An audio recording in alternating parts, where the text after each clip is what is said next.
Jadi kami juga kendalanya untuk program-program apa saja yang harus kami ciptakan supaya siswa-siswa di SD itu bisa terinspirasi terus semangat untuk belajar.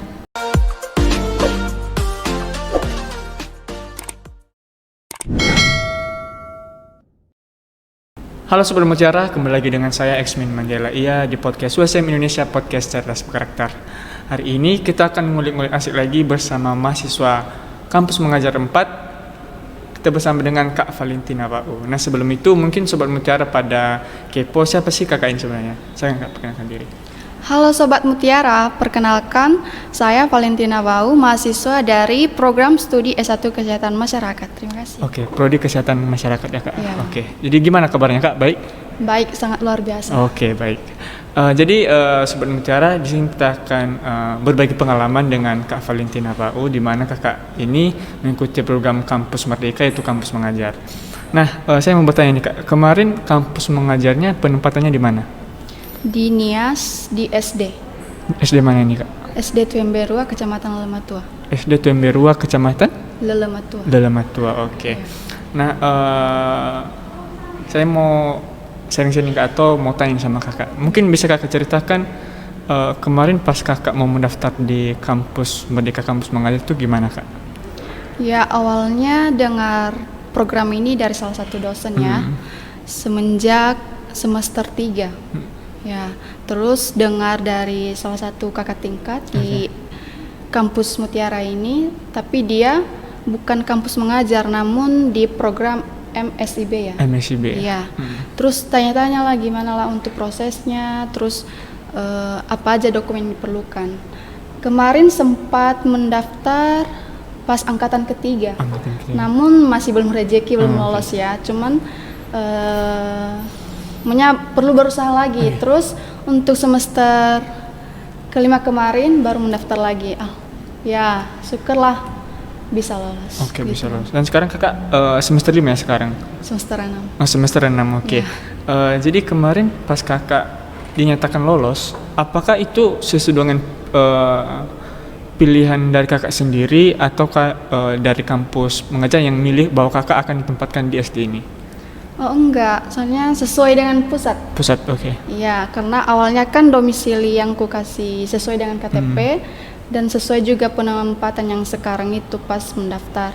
Ya di Nias lah, untuk penempatannya sesuai dengan pusat, jadi orang pusat yang milih. Oke, orang pusat yang milih. Iya. Kan kakak kuliah di Medan nih, di kampus kita di Sari Mutiara Indonesia.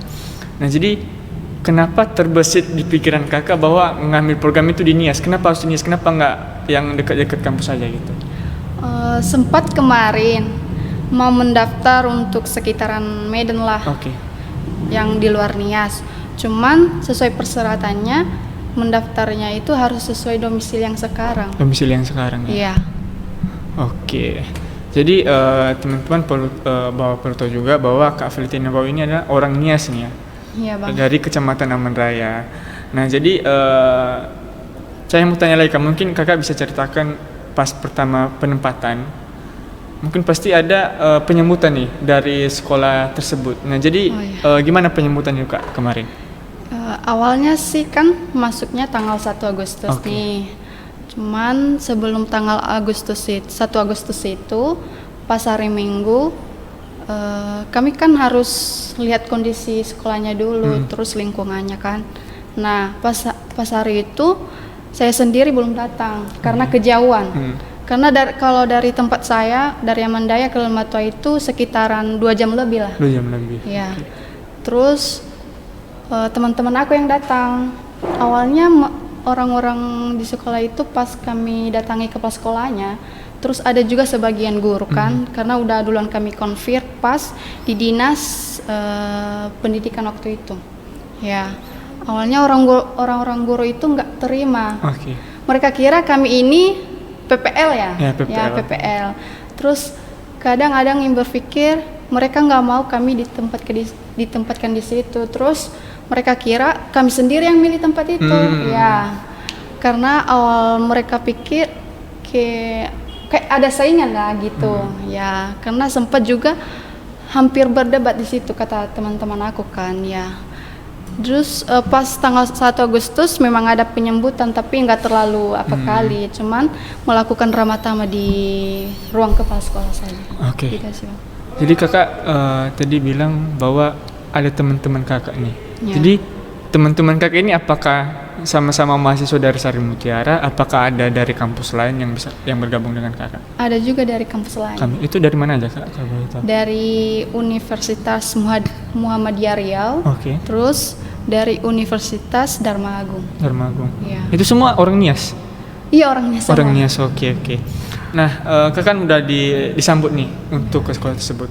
Mungkin pas awal penempatan yang orang kakak lakuin itu apa? Apakah langsung mengajar? Apakah langsung cari tempat untuk tinggal supaya lebih dekat lagi di sekolah itu atau gimana, Kak? Enggak langsung mengajar, Bang. Enggak langsung mengajar, oke. Minimal 1 minggu atau 2 minggu lah, kurang lebih. Kita patok aja lah 1 minggu. Kami itu melakukan evaluasi di sekolah. Ya, nanti evaluasi itu menjadi laporan awal kami untuk 1 minggunya. Terus untuk tempat tinggal, kami memang tinggal di situ, cuman hanya 3 orang yang jauh-jauh saja dari Amandaya, Teluk Dalam, terus Lelebau. Karena 3 orang teman kami yang lainnya itu dekat di situ, jadi mereka tinggal di rumah mereka sendiri. Namun kami yang 3 orang ini sebelum masuk di sekolah udah kian kami carilah tempat tinggal. Ya, sedemikian rupa pas kami sampai di sekolah kami tidak repot-repot lagi karena kami harus fokus untuk evaluasi sekolah itu selama 1 minggu. Oke. Jadi teman-teman kakak pertama kali itu bukan hanya langsung mengajar ya, berarti langsung cari tempat dulu ya gitu atau evaluasi. Nah, setelah kakak bilang tadi 1 minggu setelah penempatan kakak langsung masuk ke kelas-kelas nih. Mungkin siswa-siswa sekolah dasar namanya juga anak kecil kan bertanya-tanya. Mungkin dibilang Bu Guru mau ngambil mata pelajaran apa gitu. Jadi siswa itu apakah bertanya sama kakak atau gimana? Iya, awalnya mereka heboh. Terus kayak ada rasa takut juga, segan juga gitu kan. Kenapa tiba-tiba datang ini? Apalagi kami ini berenam ya. Kayak lumayan banyak lah. Ya. Terus awal kan selama 1 minggu evaluasi, habis itu minggu-minggu berikutnya itu yang penting dalam 1 bulan itu kami masih tahap pengenalan lah, terus perancangan program apa saja kan. Nah pas masuk di sekolah, di kelas, kami itu melakukan pengenalan dulu, adaptasi lingkungan lah. Terus banyak orang-orang ada itu bilang, Kak, tujuan orang kakak ke sini apa? Apakah jadi guru kami atau gimana?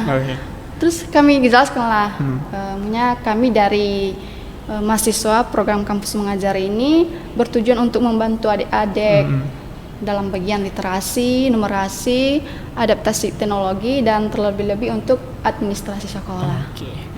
Jadi mungkin itu tujuan orang kakak tadi ya untuk ke sekolah-sekolah tersebut. Jadi mungkin di antara siswa yang bertanya-tanya tersebut pada saat proses membagi-bagi atau sharing-sharing informasi, mungkin ada siswa yang menurut orang kakak itu bandel. Ada bandel, dan gimana orang kakak untuk mengatasi siswa yang bandel di situ, Pak? Ya memang kebanyakan sih. Pasti di setiap sekolah ada siswa yang nggak setur dengan aturan sekolah ya. Nah kan, jadi kami berenam untuk tim program kampus mengajar yang bekerja di situ. Ya kami sedemikian melakukan cara supaya kami itu bisa mengubah siswa itu. Palingan kami ada satu kesan yang paling terkesan. Siswa di kelas 4A atas nama Otilina. Dia ini orangnya kalau ngomong sama orang nggak mau bicara. Palingan dia mau buka suara sama orang terdekat. Dan itu pun hanya sama kakaknya. Teman-teman di kelasnya pun nggak mau bicara, dia nggak mau bicara. Terus sama guru pun nggak mau karena dia pernah kayak ada trauma gitu, pernah dibentak sekali kan. Nah jadi takut mau bicara gitu. Nah kami berenam kayak harus ada usaha untuk membangun supaya dia bisa bicara kembali kan, supaya bisa bersosialisasi sama teman-teman yang lain. Nah awalnya entah berjalan 1 bulan atau kurang lebih 2 minggu lah kita taruh. Nah udah mulai ada adaptasinya kan, udah mulai bisa bicara. udah mulai bisa ngomong sama kami. Awalnya orang guru di situ terkejut, ya kok bisa ya? Ya, itu juga merupakan satu kebanggaan dari kami ya, mahasiswa program kampus mengajar bisa mengatasi hal tersebut. Terus untuk hal lainnya, untuk adik-adik itu kayak ada yang bandel-bandel dalam bagian kurang dalam menghormati guru kan yang masuk dalam kelas. Nah, kami sebagai mahasiswa pun kan pernah menjadi siswa nih.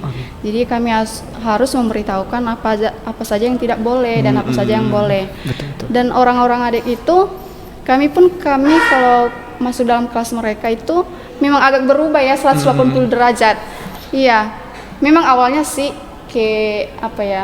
mereka kurang tapi lama-kelamaan mereka ada pengertian. Sampai kami pun melakukan perpisahan, mereka itu tidak mau melakukan perpisahan sama kami. Misalnya mereka masih mau kami lama di situ. Ya tapi kan kami bilang kan ini sudah waktu kami. Ya.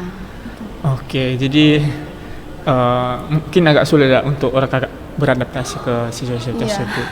Nah, jadi pada saat kakak mengajar atau di situ, apakah orang kakak cuman berfokus pada sekolah itu aja atau melakukan pengabdian kepada masyarakat juga? Orang kakak? Kalau kami enggak terlalu ke pengabdian untuk masyarakat, soalnya kan tempat kami berbeda-beda. Bisa kemungkinan sih kalau memang kami satu tempat itu bisa melakukan rencana untuk lingkungan. Palingan kami ikut keikutsertaan berpartisipasi dalam gereja saja. Nah, jadi kakak kan udah melakukan serangkaian kampus mengajar nih. Itu kemarin berapa bulan kak? Sekitaran 4 bulan 4 bulan lebih. Nah, jadi mungkin pada saat 4 bulan lebih itu mungkin ada suka dan dukanya nih di tempat itu. Jadi bolehlah kakak sharing-sharing ke sobat Mitra, apa sih suka dan duka di penempatan tersebut? Ya, sukacitanya sih bisa kenalan sama teman-teman mahasiswa yang lain. Soalnya awalnya walaupun kami berempat satu kampus, namun nggak pernah saling kenal. Tapi karena adanya program ini, kami bisa melakukan keterikatan yang lain dengan teman-teman mahasiswa yang lain. Terus dari kampus lain juga kan. Nah, untuk bagian sekolahnya, kami sangat terinspirasi ya, apalagi kami yang di luar non pendidikan ini. Nah, kami itu juga merupakan suatu tantangannya bagi kami, bagaimana proses pembelajaran yang akan kami berikan, bagaimana menghadapi tantangan di lapangan. Nah, itu merupakan sukacita untuk kami karena bisa mengenal lingkungan itu, adik-adik di sekolah itu, terus guru-gurunya juga yang sangat antusias. Walaupun awalnya kemarin kan nggak terlalu tapi karena udah diberi pengertian ya, mereka sekarang baik-baik sama kami. Ya. Untuk duka citanya sih untuk bagian tantangan dalam lapangannya, soalnya kan pasti banyak kendala yang kami lalui. Contohnya untuk proses pembelajaran, kami mengalami tantangan untuk menghadapi siswa yang kurang aktif ya, terus yang kurang immersif dalam pembelajaran. Jadi kami juga kendalanya untuk program-program apa saja yang harus kami ciptakan supaya siswa-siswa di SD itu bisa terinspirasi terus semangat untuk belajar. Nah, di semua kendala itu kami dapat hal yang lebih baik, soalnya kami ada buat pojok baca. Nah, kami buat pojok baca kemarin itu ada 2 di kelas. Nah, karena hanya sempat kami buat di 2 kelas itu, orang-orangnya kelas-kelas yang lain minta dibuatin. Mereka sangat antusias ketika melihat kan pojok baca ini, apalagi penuh warna-warni, apalagi kan anak-anak sekarang, terutamanya untuk yang di bawah umur 11 lah. Mereka kan sangat antusias ataupun sangat senang dengan warna-warni yang ada kan. Nah, itu juga merupakan kebanggaan kami ya, mahasiswa yang ditugaskan di situ. Jadi suka dukanya sangat banyak ya pada saat penempatan. Ada yang orang kakak bisa punya teman baru, kenalan baru, dan juga bisa mengajari adik-adik siswa yang ada di SD tersebut. Nah, jadi pada saat orang kakak dibilang lah berpisah lah di tempat situ. Apakah siswa-siswa tersebut di situ, Kak janganlah pulang di sini aja gitu. Jadi gimana Kak ceritanya pas kakak orang perpisahan? Iya, itu pun pas melakukan perpisahan ya. Hal yang paling bisa juga dikenang, sulit dilupakan juga ya. Soalnya pas melakukan perpisahan, kan kami melakukan perpisahan dulu untuk anak-anak ataupun siswa itu kan di lapangan. Terus di situ kan acara perpisahannya buat kami acara perpisahan yang luar biasa. Kenapa? Pas kami melakukan perpisahan itu semua siswa-siswa di situ nangis. Kami juga yang berenam nangis juga. Terharu. Iya, terharu. Soalnya mereka nggak mau kami cepat pergi kan. Mereka mau kami masih ada di semester baru lagi. Nah, sempat di video kan habis perpisahan kami lihat terharu sekali, guru-gurunya pun kayak ikut terharu lah. Siswanya sangat antusias. Kami juga merasa tapi ini kan memang sudah waktunya, hanya kisaran 4 bulan lebih gitu. Oke, jadi Sobat Mutiara mungkin itu saja pengalaman-pengalaman Kak Valentina Pawi ini pada saat penempatan di sekolah dasar. Di mana tadi Kak? Sekolah dasar Tuemberua ya? Iya, SD Tuemberua. SD Tuemberua. Mungkin terakhir nih Kak, kesan pesan untuk adik-adik yang di SD penempatan di SD Tuemberua dan kesan pesan untuk teman-teman yang lagi proses kampus mengajar 5 nih. Boleh Kakak sampaikan? Untuk adik-adik yang ada di SD Tuemberua, semangat belajar, tetap belajar, jangan menyerah, apapun keadaannya tetap ikuti alur yang sudah memang harus dijalankan. Nah, untuk teman-teman kampus mengajar yang lain, untuk angkatan kelima yang lagi sedang menjalankan tugas, tetap semangat juga, terus dijaga nama kampus kita ya. Soalnya nama kampus itu perlu kita depankan supaya banyak orang-orang di luar sana yang mau ikut bergabung dengan kita, dan sesuaikanlah program yang sudah direncanakan dari Kemendikbud supaya terlaksana dengan baik. Intinya tetap semangat. Oke. Baik, terima kasih Kak Valentina telah sharing tentang pengalaman kakak di kampus mengajar 4. Nah, mungkin sebelum Mutiara tadi kita sudah tahu, dan saatnya kami pamit undur diri, dan jangan lupa juga mencek link pendaftaran mahasiswa baru di kolom deskripsi dan link website kita, sosmed kita. Saya Eksmin Manjalaya pamit, sampai jumpa di podcast USM Indonesia Podcast Cerdas Berkarakter. Sampai jumpa.